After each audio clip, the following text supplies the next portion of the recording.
here for WaterLogged on behalf of saltwateraquarium.com. This is part 2 of the commonly made mistakes that us aquarists make. Now, if you haven't seen part 1, 10 through 6, make sure to go back and watch that and hopefully prevent yourself from making any of those mistakes. But let's go ahead and get started with today's. Starting out at number 5 is cross-contamination. Now this really applies to you if you have multiple tanks that you are taking care of. So before you go and take care of one tank, you have your hands in one tank or any of the tools that you use in one tank and move them to the next, you want to make sure that you rinse them off. It might just be a tiny drop of water, but there's a lot of pathogens and things in that water that you can't see, and you don't want to transfer them from one tank to the next. That's just going to be a huge headache for you. So what can you do? Make sure that you're washing your hands with fresh water. You can go ahead and dry them off with those designated towels that I mentioned in the last video, and make sure you clean off your equipment as well. Now, something else that you can do if you don't want to have to be rinsing equipment off, because some of the stuff we use to take care of our tanks can be kind of bulky, is having a set of equipment for each of the tanks that you have.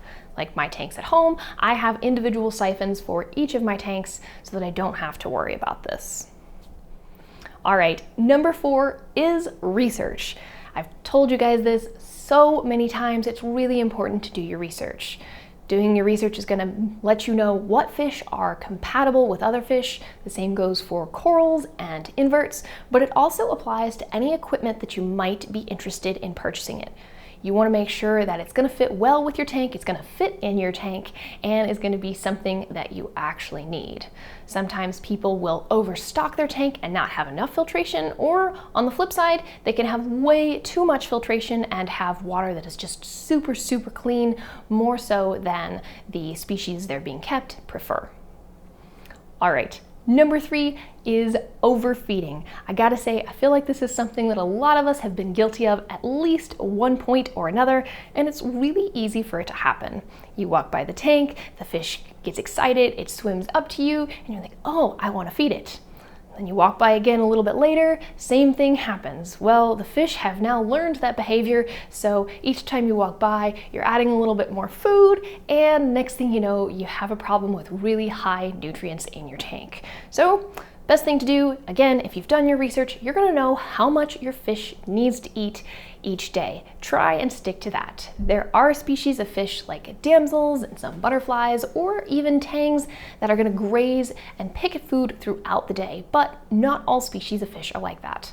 Again, referencing some of those puffer fish and some of those triggerfish that eat a lot of big meaty foods, they don't need to eat multiple times a day, so you probably shouldn't be feeding them multiple times a day. Gonna help save you a headache of having to do a lot of cleaning and just help to keep your fish healthier. All right, number 2 when it comes to commonly made mistakes, and that is forgetting to turn off your RO. I gotta say, I'm super guilty of this. It happens all the time.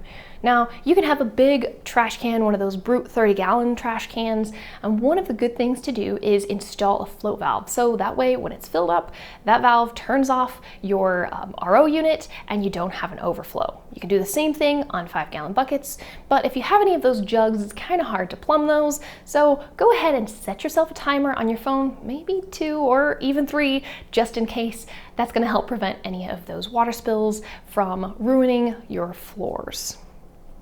All right, the most commonly made mistake that I've seen in aquarists, and again, something that I'm guilty of too, is not having enough patience. We have these mini ocean ecosystems in our homes, and we want instantaneous gratification, but that's not necessarily the case. You think about the wild oceans and the reefs on there, those didn't just happen at the snap of a finger, it didn't occur overnight.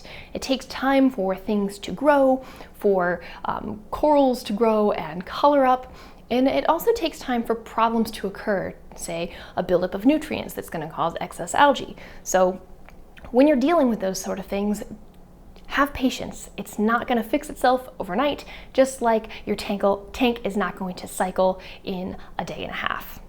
All right, let me know if I have included any of your commonly made mistakes in this video. If there's something you think I should have included, leave a comment and tell me below. This has been Hillary for WaterLogged on behalf of saltwateraquarium.com.